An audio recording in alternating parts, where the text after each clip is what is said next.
Well, okay, welcome to Season 2 of the FFNC, Fighting Fanatics News Center. I'm your host, Bigragu, and this one we're going over the pre-draft, hopefully, for the most of you. Now, going into this, what I'll be doing is going over some players on the teams, injuries, suspensions, things of that nature, and a nice little website there that might help you out with your draft. Now, starting, what I want to go over is the injuries, the new injuries to teams. And a little bit of every other team as well, just sprinkled in. We'll start out with the Seattle Seahawks in the running back situation. Obviously, as you know, Justin Forsett is not really the number one in there. Leon Washington could win that over. All he has to do is show a little bit of ambition. And you have Julius Jones is basically on his way out in there. There have been some massive injuries. If you look at Houston, with Ben Tate no longer being there, that's going to hurt them horribly. But Arian Foster, his value rises there, and Slayton not so much. If you go on to the additional ones, the Denver running back committee there, Noshawn Moreno's been going high in the drafts, and he is, even right now, only 2 weeks before the actual season starts, he says he's only at 80%. Now, he did partially tear his hamstring. Who knows how bad that's going to be. Buckhalter's hurt again, no surprise. And I would avoid that backfield at all costs. This just in with San Francisco. Obviously, you know Glenn Coffey at 23 has retired. Must be nice. But they did sign Brian Westbrook to bring in as a free agent. Looks like he's doing okay. We'll see how that turns out. Wouldn't want to invest too much in him.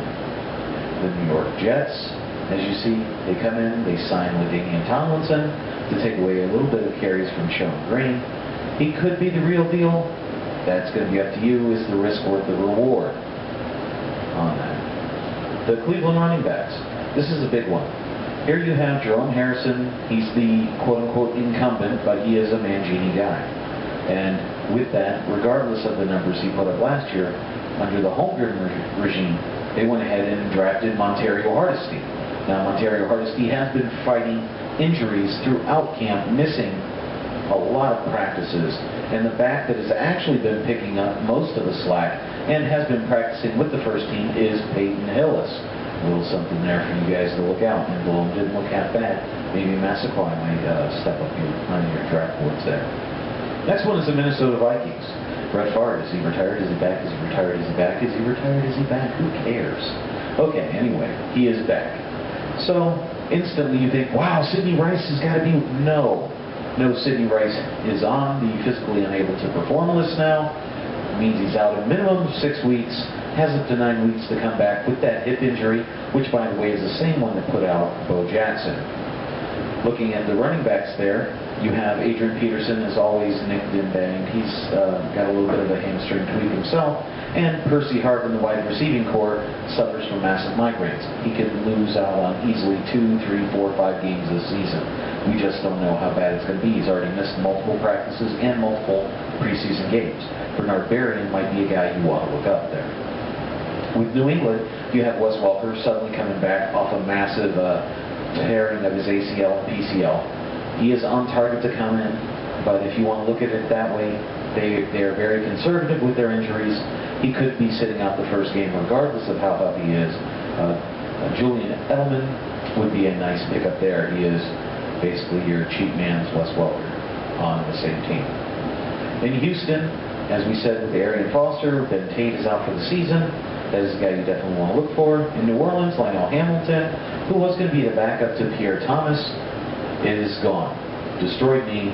The guys they brought in really aren't going to be taking a lot of carries away from Pierre Thomas, and Reggie Bush will get an extra bump up there.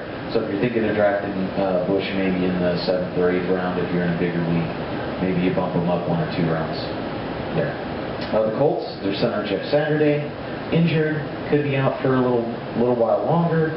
If you're looking at that and the way Peyton Manning performs under pressure, might knock down Peyton Manning just a tick or two.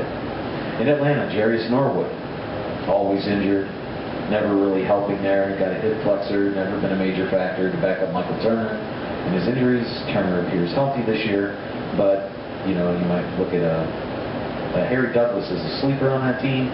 I believe he's going to be filling in for Michael Jenkins, who has the bad shoulder. In Carolina, you have Jonathan Stewart.